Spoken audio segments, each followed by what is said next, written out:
time, baby. Let's do this. Woo! Woo! Let's get it on. Champions, they've been in this experience before. The genocide for Team Easy. Torture going in. But at what cost right here? Yes!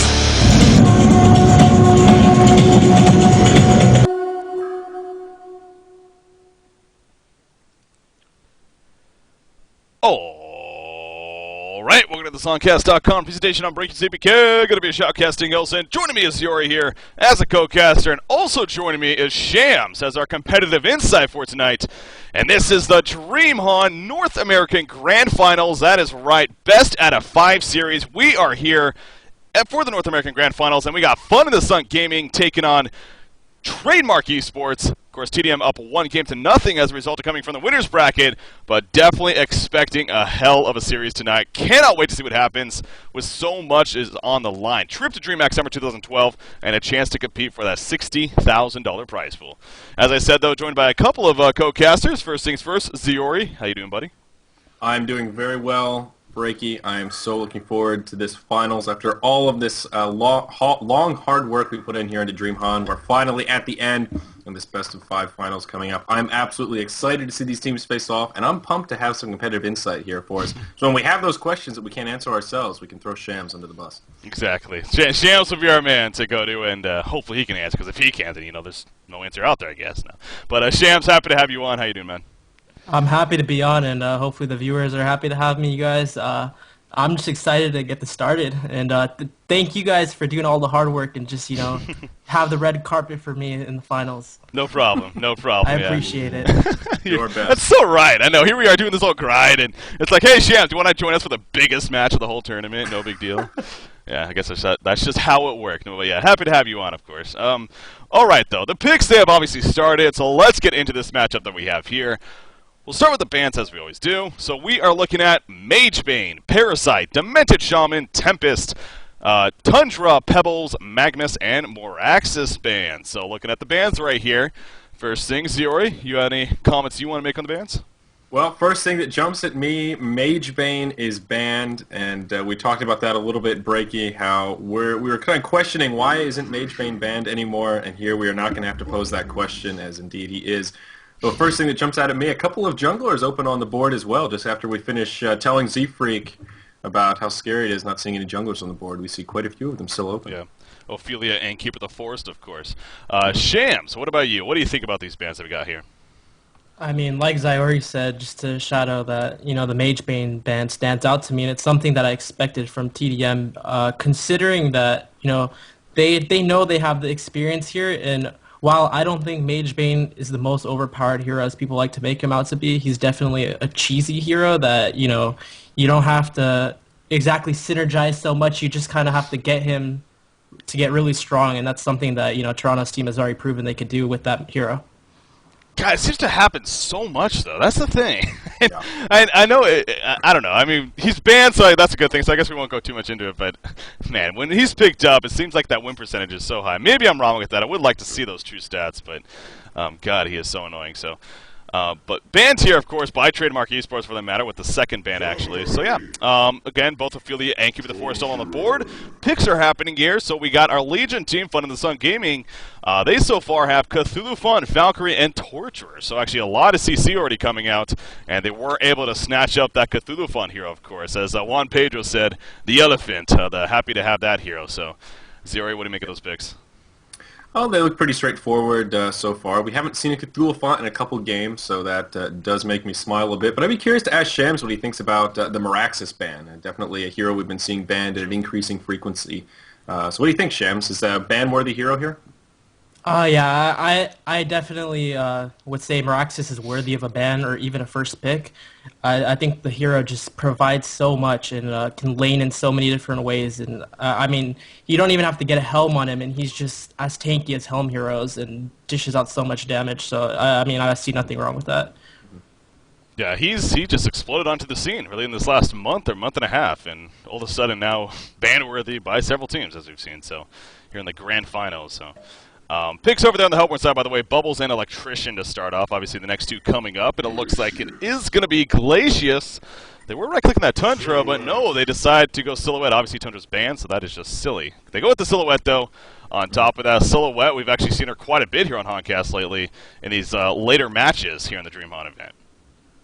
Yeah, I'm going to be really curious to see if tdM here, with their 10th pick, goes for a jungler. We saw Z-Freak was right-clicking Keeper of the Forest, and we've mentioned many a time, Breaky, how mixing in a jungler is very efficient as far as the laning phase is concerned. So I'd be curious to see if he tries to work in this Keeper, or even Ophelia, as she is on the board with Parasite banned, mind you. So going to kind of be curious about this last pick for sure. Yeah, I mean, that's a good point to bring up. And the interesting thing, again, to note about the Legion team in front of the Sun Gaming, they do like to run that Legionnaire. We've seen cases where I believe even Keeper of the Force has been on the board, and instead they go with the Legionnaire pickup. So you see them right-clicking that Andromeda again. So we've seen them play that quite a bit. What do you think about Andromeda, Shams? Seems like Fun of the Sun Gaming likes to run her. Yeah, Fun of the Sun game definitely does like to run her, and I think the hero is amazing. I mean, when you look at what it provides as a support hero, the Aurora is basically a swarm, the -5 armor on every single hero, and then also decreases the damage they do, also does its own damage, and gives you vision. So that skill in itself is just ridiculous. And maybe you want to comment on this Warbeast pick that kind of I'm surprised. What do you want to say about the Warbeast pick? I mean, holy crap, that did just kind of come out of left field. Like I said, if anything, I was expecting the Legionnaire as kind of the curveball jungle, but no, going the Warbeast. Frenetic Array did run this earlier as well, and they did do very well against One Day with him, but what do you make of the Warbeast pick? Yeah, I was fairly sure that Toronto would pull something up his sleeve in this draft, you know, something that's kind of not usually what tdM is going to see, and I guess that's what they have up their sleeve. We'll see how they run it, but he should do a pretty good job farming in this game, as there's not too many roamers on tdM's side. Yeah, that's true. Of course, Keeper of the Forest, though, to finish off strong there for Trademark Esports, Yuri. Yeah, exactly. So Z-Freak going to sort of fall into the mental image I had, at least for their draft here, to go ahead and mix that Keeper in. It's going to be interesting to see how Z-Freak's Keeper fares against Eisenhart's Warbeast, who I guess is Toronto. From context clues here is what I picked up from Shams. But yeah, the Warbeast is interesting. Shams, I mean, what's your take on Warbeast here? Is he pretty much kind of a carry hero? Is he exclusively a pushing hero? Maybe not exclusively, but what's his strongest suit? Because that seems to be one thing that we kind of debate about as far as opening builds are concerned. Where do you think he's most useful? Okay, I'm glad that you actually asked me that, because one of the ways I really like to look at heroes is what does this hero do that, you know, we have 100 heroes in the pool. Why am I picking this hero instead of this hero? And Warbeast, I mean, like you said, is he a pusher? Is he a carry? He's both. I mean, it just comes down to that. The hero can, first of all, one of his biggest traits is being able to farm in the jungle. And obviously that brings a lot of pros and also cons. I mean, if you have a heavy roaming team, it's going to be very difficult for him to farm. But I think Toronto, you know, saw that tdM had this lineup without many issues for Warbeast to farm. So Warbeast is definitely powerful for many reasons. And pushing, carrying, I mean, there's not much that the hero can't do, and then obviously that haste speed it's a lot to handle. Yeah. So it just seems like it comes down to then, for our Hellborn team now in tdM, although they might not necessarily have the most aggressive and roam style team, do you think that they need to put attention on that Warbeast? Will they need to invest into stopping that Warbeast early on? Well, the main issue is what can you really do? I mean, all you really have is a Glacius that can move around, and if Glacius is moving around alone without another roamer, it'll be very easy to pick him off in the jungle. Say if Andromeda comes along, Andromeda and Warbeast will take care of him. So I think they're kind of forced to allow him to farm until maybe Bubbles and Keeper hit their level 6s, then they can address him. Yeah. Yeah, it's going to be interesting there to see how tdM addresses the Warbeast.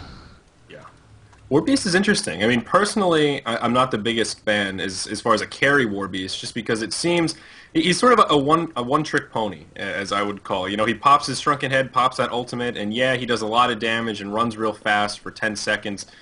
16 with seconds. Immunity. Well, with the shrunken head. Oh, okay, I was going to say. Before he can get locked down, and you kind of just have to survive that 10, 15-second window, and after that, it seems I don't want to say useless, but most of his effectiveness is gone. So if you can just mitigate his damage from that point forward, you're in good shape. I mean, is that kind of true, Shams, or am I missing a deeper aspect of this hero? No, I definitely agree with you, and that is clearly his biggest flaw is that he's very susceptible to being kited, being locked down, and Void Talisman is an item that like 5 seconds he can't do anything to you. So, Yeah, right. but another thing to keep in mind is the wolves in high level play like this, they're going to be invisible. Once they get skilled up, and using them for scouting purposes is something you'll see higher level as he's doing right now. If you look at Yeah. it, just scouting who's at mid, you're going to constantly see these wolves scouting people out. And I'm personally, to be honest with you, not the biggest fan of Warbeast, but he does provide some things that other heroes definitely can't. So, I mean, yeah. His battle cry can be very powerful, especially if as we saw again earlier with Talaba playing it for Frey. When they picked Warbeast, he actually maxed battle cry first, and they were pushing. He had a Hammerstorm on his team. He used that with the Hammerstorm ultimate. He's hitting pretty damn hard. So, yeah, that could be a very, very effective tune tool. By the way, you mentioned the scouting wolves. I noticed Beacon right here on Electrician. He was actually hiding in this little forest here in the middle lane. Possibly expecting that to be coming. So you want to make sure not to give them too much information. So again, it kind of shows you like the heads-up play that these top-tier players will have, and kind of that mindset or presence of mind that I like to say that they have against the other team. So definitely expecting like that to happen. But so we've been focusing so much on the Warbeast and the Legion team over here. I mean, how about tdM? How did they do? Obviously, the Silhouette pick, he's been very popular lately. Going to be played by Moon Meander here. And first thing that stands out to me about that, as we do have another pause, Moon Meander is coming off a very, very successful performance on Silhouette against Fnatic Raycall in the ESL tournament. I think that actually happened either yesterday or 2 days ago, where he had a performance. It was something ridiculous, like 13-0-8 or something like that. It was just an insane hero kill score, and game number 3 of that. So obviously he has some recent success with the hero. What do you guys make of this Hellborn lineup, Zuri? I mean, I like it overall. It looks pretty solid. Like you said, Silhouette is definitely a hero to be feared. The harass is fantastic. The early damage is fantastic. And, in the hands of a player like Moon, you can't go wrong. I like that both teams have a jungler, as we already mentioned. I think that makes sense. For me personally, it's nice to see that Z-Freak, at least for this first game, is going to be able to pick up a jungler, though. I will be curious to see him play one of those secondary supports, as he called it. But they have pretty solid laning heroes. I mean, a solo Bubbles and a solo Electrician, really not too many complaints here. The one interesting thing about this draft in general is that Plague Rider was actually left on the board and not picked by either side. So maybe it doesn't fit into either of these rosters so well, but just sort of something interesting to point out about these heroes. Yeah, definitely have that case from time to time. What about you, Shams? What do you make of tdM's lineup as a whole? Well, the one thing about tdM's lineup that I dislike is it just seems like they have way too much commitment to the Silhouette kind of having to carry the game, and it's Moon Meander, and obviously he's capable of doing so. But I feel like if this Legion team is able to, and ask Cthulhufon's roaming to mid for a gank right now, by the way. Oh yes, Cthulhufon coming in, so Electrician in a little bit of trouble. He did avoid the initial chain reaction, so that may be the saving grace. And it looks like it is, in fact, turnaround potential now coming in. Torture takes the Glacial Freeze. It's not even Ice Imprisonment, Glacial Freeze, whatever, Ice Imprisonment, and gonna walk away after them, just making up names, I guess. But so a little bit of exchanging going on there in the middle lane, but obviously no harm, no foul, I guess, as no bloodlust skill happening just yet. Yeah, definitely. I mean, at the moment, Moon Meander is just having free farm on the Silhouette in the top lane, so I don't think tdM can be too upset given there was no kill coming out. I mean, any time for Moon to get free farm is good time for tdM. So that's the first thing that jumps out at me is a little bit scary to start this game. Well, Shams, I mean, you were talking about that, though, how their focus seems to be a lot around that Silhouette getting to be that carry role. Yeah, exactly. One thing I like about this Legion team is that you have 4 heroes that, with farm, are gonna do work. On the Legion, on the Hellborn side, Keeper of the Forest, Glacius, and Bubbles are not heroes that really, stand out to me as like if they get that huge farm, they're gonna get scary. One of the things I always look at when I look at 2 teams is if both teams are just sitting there farming, what team is currently like getting the lead? And the Legion team by far is much scarier in that. So I'm really interested to see how active tdM's going to be early. They're going to get that farm on Silhouette, see what Moon gets early on, if he's going to get something to boost his farm in the long run or get something to do stuff right now. Yeah, I mean, absolute free farm up here, as we talked about. I mean, they're giving him that lane, so no doubt hope to maximize that potential. I mean, right now, the top creep score in the game, so obviously, again, maximizing the potential that he does have up there. We'll definitely keep a close eye on how that progresses and how much of an impact, indeed, that is going to have. Meanwhile, at the bottom lane, Juan Pablo and Valkyrie seems to be heavily harassing Trophmanor on Bubbles down here. How about this, by the way? Did he go boots first? Or He did. Okay. Yeah. Why? Because he's suicide against Andrew Valk. I don't know. Maybe just wants the movement speed. Suicide players do that somewhat often. Okay. So Maybe I just missed that. But Yeah, I haven't caught any doing that in the past couple months or so. too often. Yeah. Me, my experience at least. But hey, maybe I have just missed it. But I don't know. it has its advantages. I'd like it. Boots first is suicide. I mean, you're not gonna have to farm your boots. That's one advantage, and then also you have the movement speed over the Andra. That Andra can never really harass you. That's true. Yeah, I mean, that's a good point to bring up. Andro's kind of limited attack range does make boots a little more powerful. But in the mid lane, Weed Snorter on that Cthulhu Font going to be in a little bit of trouble. Is going to be able to trample away at the end of that static grip, so he will be able to survive and pop a health potion. So yet again, a Bloodlust kill thwarted here. But, I mean, Shams, I'm sort of having trouble getting over leaving Silhouette up here to free farm on her own. I mean, do you like this play from our Legion team? I know you mentioned that the Legion team is going to come out ahead if we just have a static farming battle, which I think is true. But, I mean, Silhouette is really leading the way in farm, and, you know, one of their heroes that could definitely benefit from some of that farm is Torturer here, who's playing more of a support role in the mid lane at only 80 GPM, and really doesn't have too many creep kills. I guess it's Cthulhu Font here is the recipient of most of this farm. I mean, what do you think about this? It definitely makes me a little bit nervous. I have quite a bit of confidence in Moon Meander's Silhouette skills, so it seems very dangerous to just let him free farm. Yeah, that is true, but the one issue I really have with the Legion right now is that they're not really controlling his bubbles. He's level 4. I'd like to see him be maybe level 2 or level 3 at this point, and I'd also like to see Valkyrie have the exact same amount of creep kills as Silhouette, because this should ultimately be free farm for him, whereas the Andromeda Valkyrie against the bubbles, that he should be uncontested for every single last hit. So seeing him a little bit behind Moon, it's only 5 creeps though, but even then, you know, I don't know. Valkyrie is a very powerful hero in his own right. Of course, not as hard of a carry as Silhouette, but then you also have to factor in that the War Beast is farming. Torture is getting farm. I don't know about Cthulhu Font very much. Oh, Cthulhu Font's actually taking the farm at middle. Yeah, So. as you're saying, yeah. So Torture is playing more of that support kind of role here in this game, which is definitely different in its own right. Although she does have a bottle, so that in itself is also very interesting. So, yeah, usually you don't see that bottle on the support babysit, but again, in this case, I don't know if it's necessarily here playing support. It's more of that's just how it's been the case, and Cthulhu Font was kind of helping out there a little bit. But you see Cthulhu Font actually roaming to the bottom lane now, as he's, I guess, either just going to pull right here at the spot in. But yeah, you know, it's obviously very compact simply because, meanwhile, in the middle lane, actually, there's going to be a bloodlust kill right there on a Torturer coming out as Electrician dives on top. The static grip to initiate, obviously, and he does have a regen rune bottled up. And meanwhile, at the bottom lane, however, Trafalmador may be in a little bit of trouble. That call the Valkyrie comes out, and indeed, Bubbles will fall right there. It looked like he actually used that take cover initially, maybe expecting to call the Valkyrie right away, but indeed it didn't happen. So, dive there at the bottom lane, ends up tying it at 1 hero kill apiece at least. Yeah, all tied up now. tdM, though, actually pulling pretty far ahead here. If you look at the team gold and experience advantage, they're about 2K ahead on both sides, which is pretty impressive. I'm not sure where that lead is coming from. I mean, of course, picking up the Bloodless kill. I think most of that is coming from Moon here, though. Valkyrie is now nipping at his heels, having picked up that kill. So sort of interesting seeing their lead. Z-Freak, of course, now level 6, does have that Ring of Sorcery, and will be putting some pressure on the mid lane, it looks like, possibly trying to take an early tower.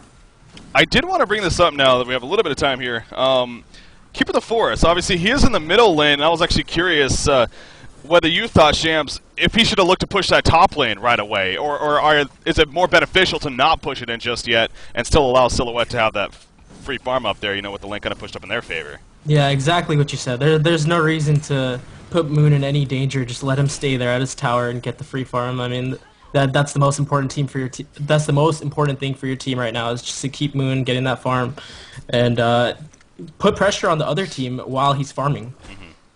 Yeah, as they're now doing in the middle. Yeah, exactly. I mean, here he is in the middle lane, so obviously not going to fully push the tower, but definitely at below half life right now. And they're going to keep the pressure up, it looks like. Obviously, Torture and Andromeda are here doing what they can to stop this. You do have a Warbeast nearby, who, by the way, nearly dying right there, but he's going to be fine, obviously, in the end. Oh, the Root's going to come out. They're going to go for a kill on Andromeda. Turns around with the combo stun. The chain reactions will hit as well, but Andromeda, no doubt, going to fall right here. But look at the impalement coming out from Torture, which is level 3, getting the kill on a Keeper of the Forest. So really a 1-for-1 exchange right there. The tower is very, very low, and it may be denied. Oh, yes, it will be denied by Sour Sucker. And Glacius ends up falling as well, going for the tower kill. So really, that actually worked out a lot better for Fun in the Sun Gaming. Yeah, Sender manned up pretty hard there, trying to score that last hit. Kind of a shame that it was denied. He would have been kind of a hero, exchanging his life for the tower kill.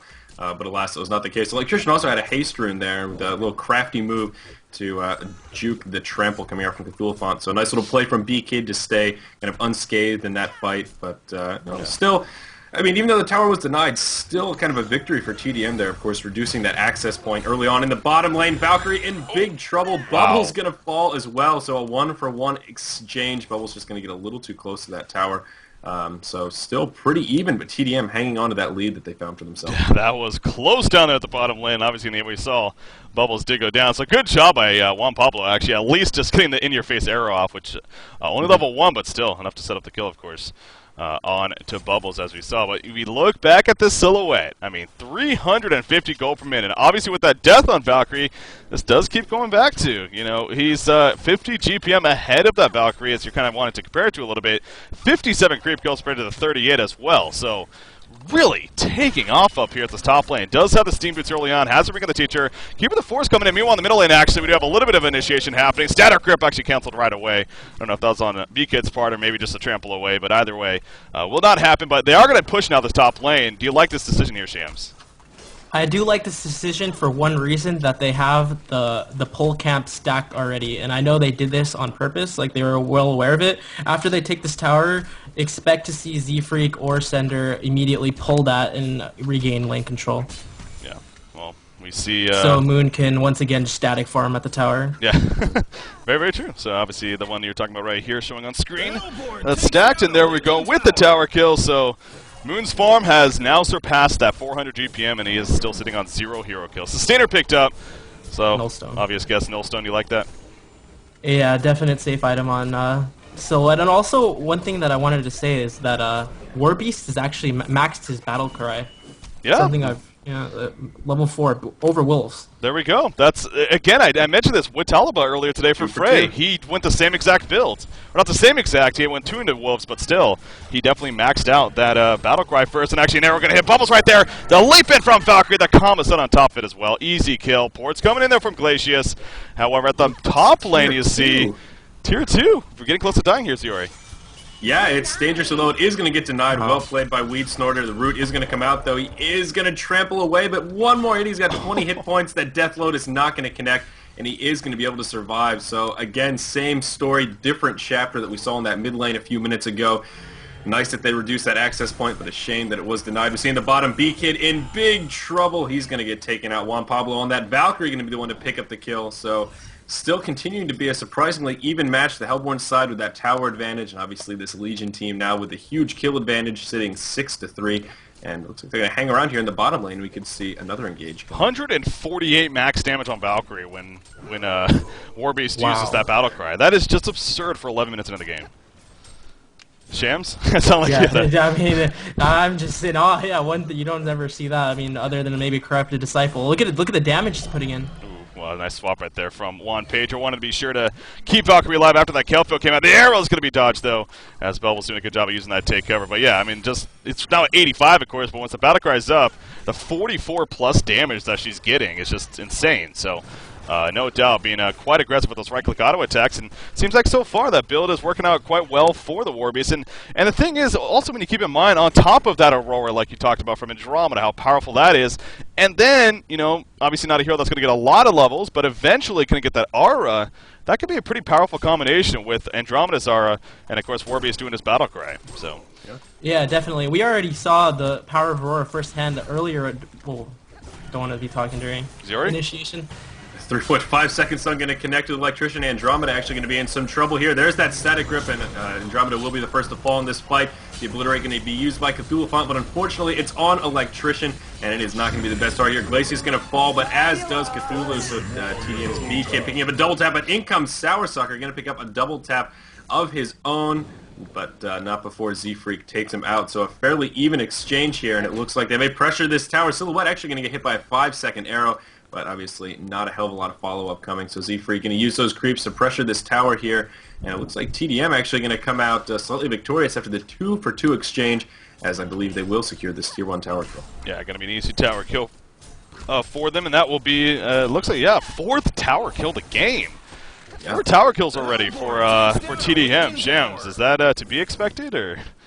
I think it definitely is, considering the Keeper of the Forest a jungler against the Warbeast jungler. One thing I will say is I wish the Warbeast wouldn't have participated in that fight and would have just been pushing mid in the meanwhile during that team fight. I think it would have been a lot more effective. Yeah.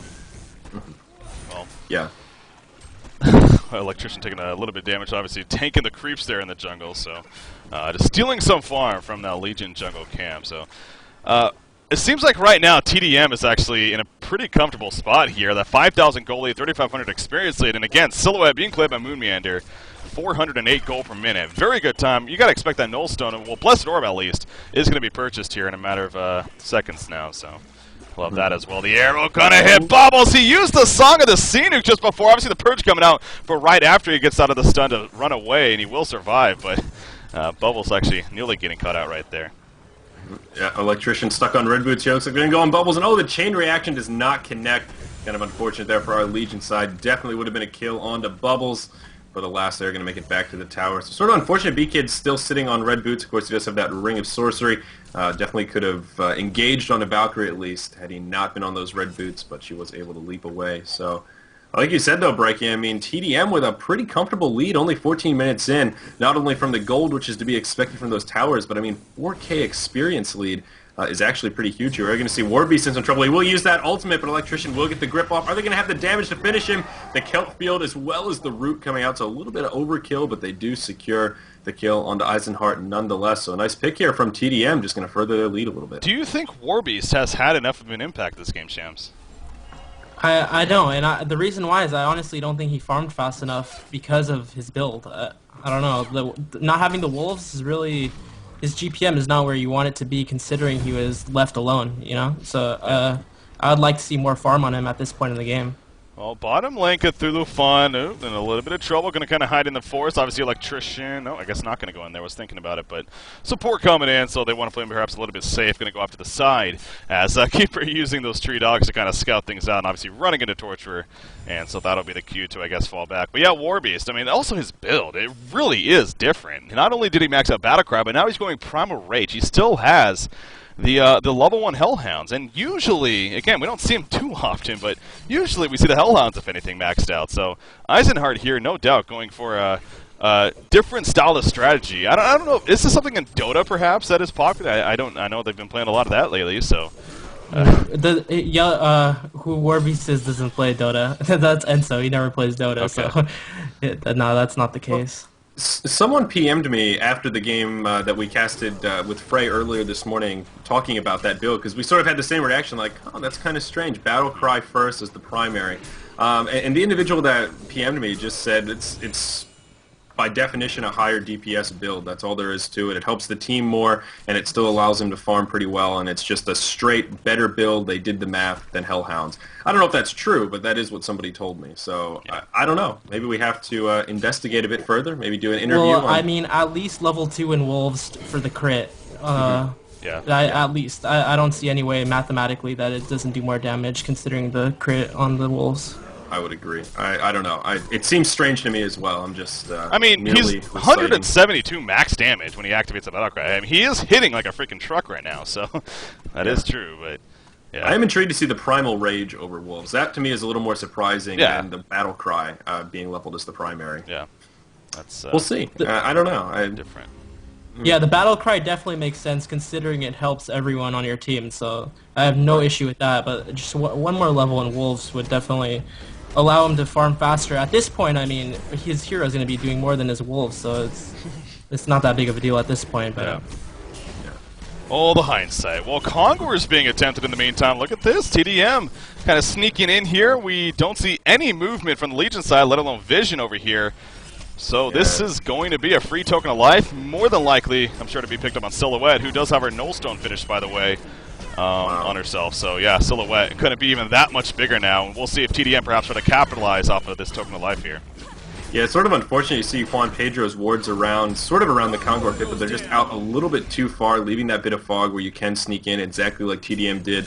And that, I mean, that's not a momentum swing as they were already pretty far ahead, but really going to further now. I mean, their lead is just increasing as this game goes on, now up to about 7k ahead as far as gold and experience are concerned. Bubble's going to use his tilt field on the creeps there. I'm not sure. For some reason he thought Warbeast was there. He saw the Hellhounds, and I don't know if that was a panic mode or what, but oops. A little bit of an oops, but yeah, I mean, Silhouette, his farms continue to increase as well. 425 GPM, they are going to pressure this tier 2 tower here in the bottom. Yeah, tower going pretty fast here. Obviously, Cthulhuphon at those front lines does have a little bit of backup behind him. Andromeda, of course, level 7, obviously having a swap in case he gets in a little bit of danger, but it looks like Fun in the Sun Gaming says, screw it, you know, you're going to take that tower, we're going to let you have it. 5-for-0 tower kills. 5 for nothing. I mean, I know you were talking about that earlier, Sham, so, you know, I kind of expected it on the Hellborn side, but 0 tower kills on the Legion side, that seems a little bit off to me. No, you're definitely, and that's why the Hellborn have a superior team all in all. As long as they executed this strategy to where they weren't going to just stay stagnant, as we wouldn't expect tdM to do as they have that experience, as long as they stay active, what can this Legion team really do to stop them? Especially when you look at Tree with the armor boots and the heal and the Silhouette with the Nullstone token, what can you really do? Yeah, we've been focusing on Silhouette so much, but you're right. I mean, Keeper of the Forest, Blade of Greaves, Astrolabe, and Ring of Sorcery. Top lane, Valkyrie ran into Silhouette, it looks like, but Valkyrie's going to be the one forced to leap away, as it took a lot of return damage there. But yeah, the item's definitely adding it for the Hellborn side, but that interesting item pick up in the Nullfire Blade on Juan Pablo playing the Valkyrie. What do you guys make of that? Not so sure. You know, I was going to mention that Electrician also farming very well here. He's sitting with his core items about 2k in the bank, so he'll be able to get executive. But the Nullfire, I mean, it is a pretty solid all-round item for setting up kills, chasing people down, adding to Valkyrie's damage a little bit. So it's not totally out of the box just to be picked up for, you know, its utility factor. But I don't know. I mean, Shams, are we missing something here? Is there some sort of a counter that Nullfire is providing that Breaky and I aren't picking up on? Well, first of all, just in itself, Nullfire, just not even thinking about, you know, counters and such, which there are in this game, I think is a pretty underrated item. Especially on a hero like Valkyrie, it synergizes very well with the hero. But anyways, there's many things that it can do in this game. For one, purge root off yourself, the same thing that Geometer Bane does. So, you know, purge Ice Imprisonment off yourself. And then also, burning Electrician's mana. And there's just many things that it can do in this game. So, and also something that Breaky pointed out in one of the past casts, you know, purging off the tree armor in itself does more than a shield breaker would. Double its effectiveness. You know, that's minus 12 armor. So yeah, true. I guess, yeah. Yeah, that's actually a really good thing to point out. God, 6 tower kills. Kama's still going to come out under Electrician. Here we go with the trample. The Valkyrie Prism Activate going to come off right now. Obliterate in the back. About luck at the return. Valkyrie in the front lines. Probably not the best positioning. And she just melts to the ground. Off to the side. Look at Silhouette. Just tearing up the support in the background. Warbeast just falls back. He didn't even activate his ultimate right there. He just didn't have the time to respond. Cthulhuphon still trying to run away. He will tramp, and it looks like going to be fine in the end. But boy, oh boy, Trademark Esports showing their power right there. And they just ran over Fun in the Sun Gaming. Silhouette going to split up right now. Of course, she still has that token of life, remember. And obviously that portal he also picked up on her recently going into that fight. So she's going to take out this defensive tower with the rest of her team. As there's our freeze on Cthulhuphon. The sides on top, and then the static rip. And Weed Snorter on Cthulhuphon will fall right there when it's all said and done. The melee rack's now taking some damage. And Fun in the Sun Gaming, man, it's getting to a point here where you got to think that Concebo may be coming soon. Yeah, I mean, in that fight, I saw Valkyrie and Torturer both had enough money for buyback to maybe keep these racks up, and I'm sort of surprised to see neither of them use that buyback, especially at these lower levels. Definitely would have been cost-effective if they could have just held off that push to save the racks. Cthulhuphon getting picked off for pretty much no reason. Things for the Legion team just seem to be crumbling. 22-minute racks is absolutely huge. I mean, tdM is really far ahead now. Like you said, we're getting close to that point where it's like, you guys aren't going to be able to turn this one around. We need to just cut your losses and move into game 2. But I mean, Shams, what do you think? At what point is tdM going to be too far ahead for this Legion team to turn it around? Oh, I think they've been far ahead for a long time now. As soon as they lost the middle lane and Bubbles did as well as he did bottom lane, I mean, knowing how tdM isn't going to really just sit on their heels and let them farm, there's not much they could do at that point. I mean, just seeing as how Tralpanor, despite being only 1-4, he's the same level as Valkyrie, or Valkyrie just hit 13, but the Suicide shouldn't be doing that well, so I mean, I don't know, it speaks for itself in that. Yeah, I mean, you make a really good point. You mentioned that earlier on, that Bubbles should not have had the start that he did at all. That just shouldn't have been the case, given that lane setup. And if you look at that GPM chart, Bubbles is doing pretty damn well relative to that Legion team. I mean, he's farming better than everyone else except Valkyrie. And, I mean, that really isn't saying a hell of a lot for the Legion side either. His Silhouette is up past 500 GPM. Bubbles actually in trouble, though, here. And GPM's going to drop, unfortunately. But all right. Well, hold that thought on the Bubbles. But still, I mean, 275 GPM given his start is definitely not so bad. It's just a matter of this Silhouette. I mean, I'm still shocked that... I mean, Moon has just had a completely uncontested game in pretty much every regard. He has been pressured pretty much not at all throughout this game. So I'm not surprised to see him taking over here. So, yeah, he's playing in practice mode here. I mean... yeah. He really is. Yeah.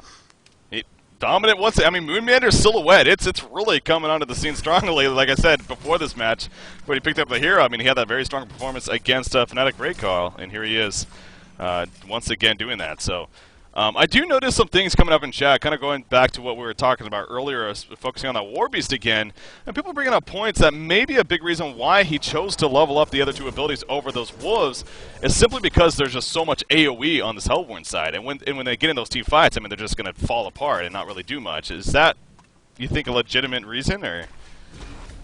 I mean, I think ultimately it has all the reason just that he wanted to assist his team over his own farm. I don't think there's that much insight into it, to be honest. So maybe I mean, I really truly don't believe that someone's going to sit there and be like, oh, my Wolves are going to get AoE'd in team fights. I mean, that's not one of the huge parts of Wolves.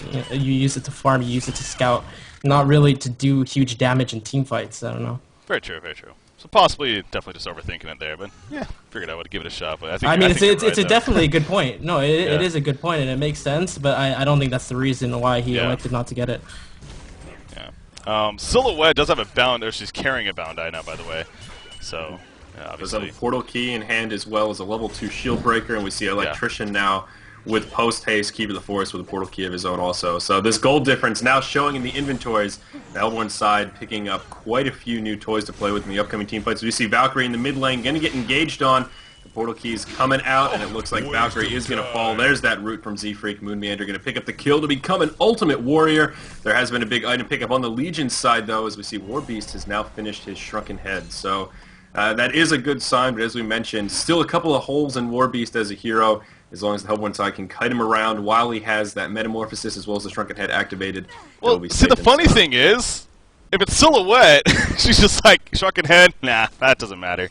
I can just right-click you to death. At least that seems like what could be the case. I mean, the Silhouette right now, the physical damage that she's putting out is pretty intense. So, seems like that again, having that Shrunken Head obviously will be great overall, but still, Silhouette by all means can still deal with that. So here they go with the bottom push coming in now from the Hellborn side. They're going to make their Tree Dogs, of course, in the front lines. Electrician up there as well. Electrician, by the way, he said that post haste for a while. I don't even know if anybody's mentioned that, but he definitely picked that up earlier on, so turning those little red booties into the post haste. But this bottom tower is going to easily drop here. Doesn't look like the Legion team going to do whole too much to go for the stop there. Going to use a vulnerability at the last second. As Silhouette in the front lines, Warbeast charging in. She will kill the Wolves immediately, but Silhouette actually in a lot of trouble. Oh, nope, she swapped out. So very smart play right there, of course, by Moonmeander. He was ready for that as he had the illusion ready. Look at that purge on a Glacius, giving him that speed burst. The hasted Electrician as well. Bobbles gets caught by that great Kelfo coming out, and can they capitalize? They'll lock it on the Keeper of the Force. He doesn't have a root anyways, and he will end up falling, but you see Cthulhu in the background getting blocked down by the static rip, and he will fall, and Silhouette sitting back there at a good range right now, and she is putting in those right kick auto attacks. Bubbles will go down to Valkyrie, but Valkyrie falls shortly after. So tdM rolls on over. Fun in the Sun Gaming there in that fight. And again, we talked about it earlier. I mean, that lead is just so exponentially large now. And in fact, we do have the GGs coming out. So it looks like Fun in the Sun Gaming has had enough, and that means Trademark Esports, they're going to take the first game here. And as a result, they're now up 2-0. They are 1 win away. Fun in the Sun Gaming will need to come back and get 3 wins in a row to qualify for DreamHack Summer. That is going to be very difficult. I think definitely achievable, not out of the question, but it is going to be difficult indeed. Hopefully they can at least take a game off tdM here so we don't see another clean sweep in the finals. But I think that game came down to a couple of things, and Shams pointed them both out. Bubbles in that suicide lane doing way too well. And then, of course, Moon Meander free farming, playing in practice mode, as Shams put it. Well played by tdM, looking very, very strong here. Always got to respect the fun pick like Warbeast, but yeah, in the end, didn't prove to be nearly enough for the Legion team. What do you think, Shams? Any big thoughts you have before we wrap up here? Yeah, I was actually, I think we need to give a huge, huge shout out to B-Kid. I mean, we didn't mention him once that game, but I think he was the most crucial member of that game. I mean, his success is what made them roll over Fun in the Sun. I mean, we knew Silhouette was going to do his job. Bubbles did well, yeah, but he didn't have the hugest impact. I mean, B-Kid getting 450 GPM in that mid lane and just having his way with whatever he wanted. And, of course, Z-Freak pushing down the towers ultimately is what made that a stomp. I mean, Moon could have definitely carried if he had to, but this is a situation where, like, the game didn't even have to go to that point. Yeah. Well, there you go, guys. Game number 1 finish, and again, as you see on the screen, that means Trademark Esports up 2-0 here in this best of 5. One more win for them, and they will be advancing on to DreamHack Summer 2012 and representing North America. Fun in the Sun Gaming, they're behind, but you know the road starts here in this series now for them. So if they lose, they're done. If they win, there still is that fighting chance. With that said, once again, I'll break CBK. Joining me is Yori and also Shams with this competitive insight. And thanks for tuning into this DreamHoN game number 1 for North American Grand Finals. Game number 2 going to be coming up next. Stay tuned, guys. We'll be right back.